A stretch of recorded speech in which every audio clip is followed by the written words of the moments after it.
Hey y'all, time for some real talk about tower moments. Hope y'all don't mind. I'm going to smoke a cigarette because I haven't had enough nicotine or caffeine yet this morning. Yes, I've tried to quit every which way but loose. I even tried that Chantix shit. That made me sick as a dog. So I need a divine intervention to get rid of these. Anyway, I digress. Tower moments suck. That's just the bottom line.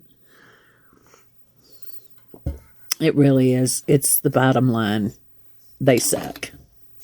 However, there is a divine purpose. And we can either figure out what that divine purpose is and grow from the tower moment, or we can get angry or depressed or upset and wallow and never learn a thing. And then guess what? We'll have another tower moment until we learn the thing.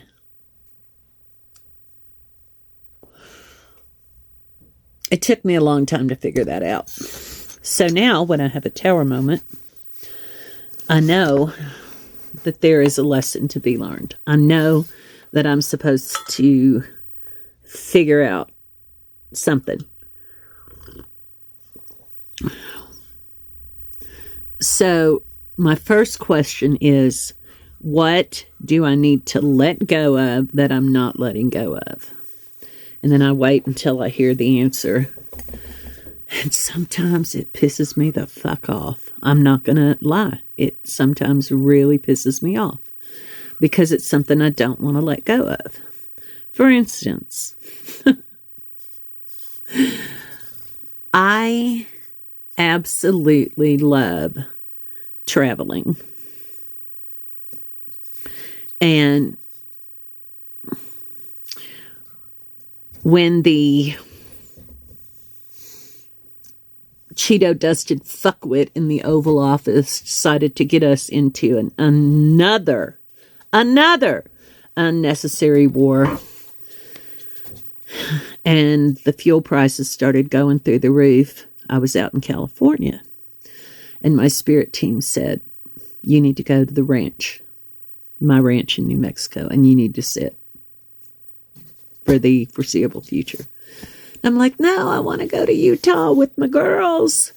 I haven't seen Utah since I was a kid. I wanted to go to Zion. I wanted to go to Bryce, Arches, Canyonlands, Capitol Reef, all of them.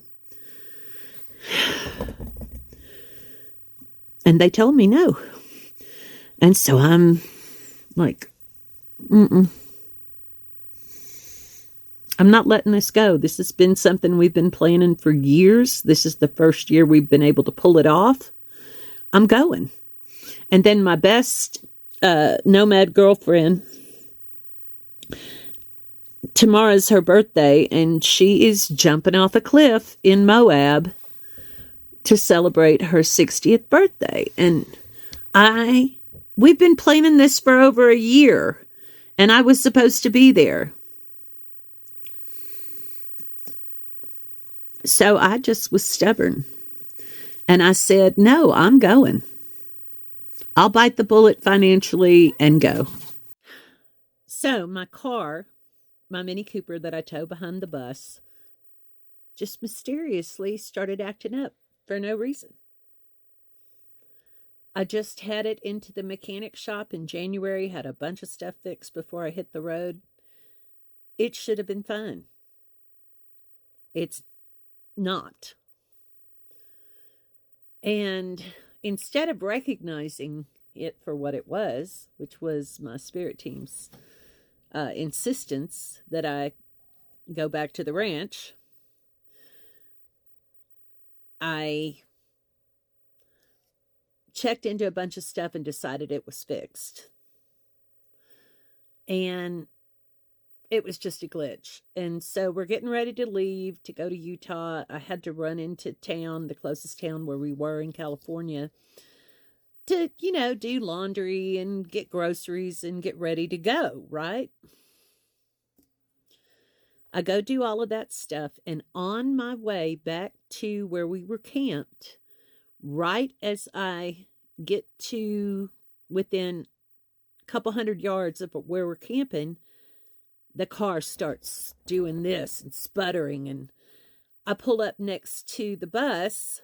I coaxed it that far and it died.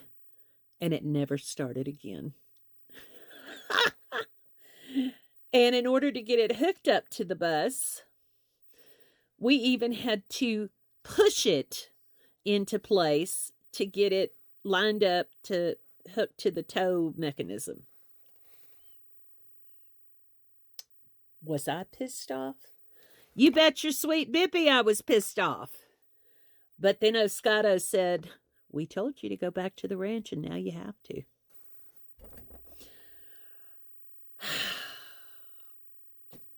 So in that particular moment, I recognized that the thing I needed to let go of was my desire to follow my girls and continue on our journey that we have been planning. I had to let that go. Am I upset about it? Still? A little bit. I'm getting through it. And the car's at the mechanic. And he doesn't seem to think it's anything too big, but he did find some things that my previous mechanic had kind of jerry-rigged and not done properly, and so he's going to fix that too. So it's all working out, and it's only going to cost me a little bit, but it's going to cost me a hell of a lot less than the fuel in this big bitch to go all the way with all my friends where they have gone. When I left California to head back to the ranch, $7 a gallon for diesel. Now, that was California. In Utah, where they are now, they've been checking the diesel prices just to tell me, because they're all gasoline. And one of my friends told me yesterday or the day before, it was almost $6 a gallon in Utah. Imagine what I would have been spending. Because I only get 5 miles to the gallon in this big bitch if I'm lucky. On straightaways, sometimes I'll get 8. But if I'm in the mountains like Utah, I'm only getting 4 or 5. Can you imagine what that fuel bill would have been? Thousands of dollars. It's not going to cost me that much to get my car fixed. Plus, he's fixing things that were not done properly the first time.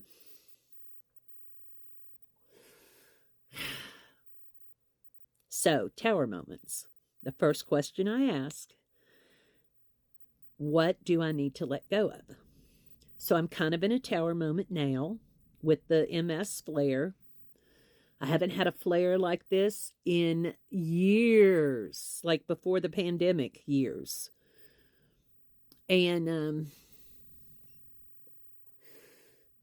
I've even got a new symptom that I've never had before. And I'm asking my spirit team, what is it I need to let go of? And I've been asking for weeks. They showed me.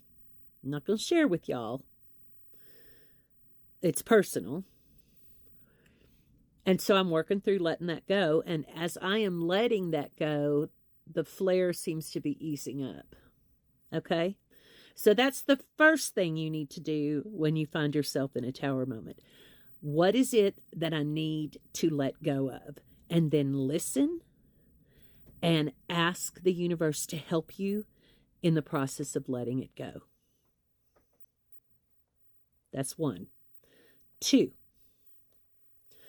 The next question should be, what am I not doing that I need to be doing? What have you told me to do that I need to be doing that I am not doing? Whether it's through stubbornness or fear or whatever the reason that I'm not doing it. What is it? Trust me, they're going to tell you. Yeah. And when they tell you, you may not want to do it. You may argue with them about doing it. But you got to do it. So one time, I was working a job that I absolutely hated. Hated it with a purple passion. And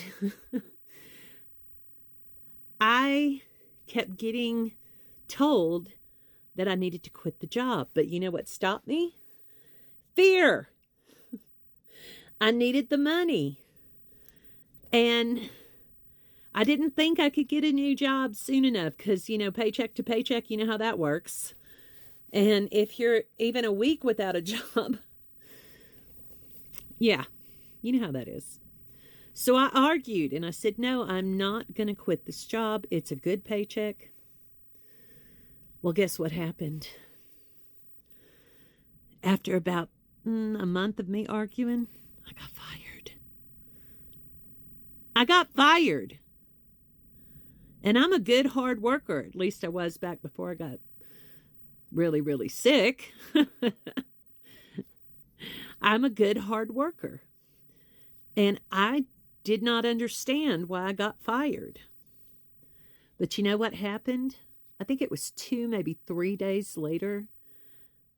Because I had been putting out resumes while I was arguing. Because I didn't want to quit the job before I had another job, right? That's the smart thing to do. But they kept telling me, quit now, quit now. And I kept saying, no, no, no. But anyway, one of the resumes that I'd sent out during that period where I was arguing with my spirit team, they called me in for an interview like 2 or 3 days later, and I got that job. And guess what? The pay was better. The environment was better. And I ended up loving that job. And not only that, through that job, I was able to meet people who got my kid's dad, my ex-husband, a really good job. Because he'd been working shit jobs before, which was why it was so imperative that I had a paycheck coming in, right? And, yeah, I did not do what they told me to do, and I did not do it because of fear, and then they made it blow up. If I would have done what they told me to do when they told me to do it, I would have been out of that job and into a new job, whether it would have been the one that I ended up getting or not. I don't know. It's impossible to know. But I would have been in a new job that would have been better pay, better environment, and would have led me to a place where I could help my husband get his career off the ground. And it took them making me get fired, not that they made me get fired, but allowing me to get fired, and I was feeling devastated, humiliated, embarrassed, shamed, guilty. You know how that feels if any of y'all have ever been fired, you know how that feels. I could have avoided all of that nastiness if I would have just said, okay, when I heard from them, it's time to quit this job. So I guess you have to ask yourselves, my sweet little magnolias, when you get into a tower moment, what do I need to do? First thing, ask your spirit team, what do I need to let go of that I've not been willing to let go of? Second question is, what do I need to do that I'm not doing? I guarantee you, if you will ask those questions and listen for the answers and then follow through on what you hear, you will get out of that tower moment a hell of a lot quicker with a lot less heartache. You may not like what you hear. You may not want to do or let go of what you're being impressed to do or let go of. But the longer you hang on to stuff you need to walk away from, the longer you avoid doing what you know you need to be doing, the longer you will be in that tower moment.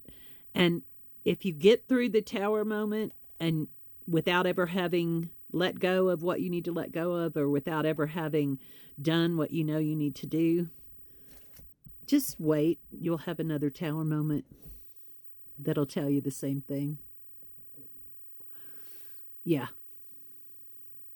So I've just gotten to the place in my life now where when I recognize I'm in some sort of a tower moment, whether it be big or small, that's what I do.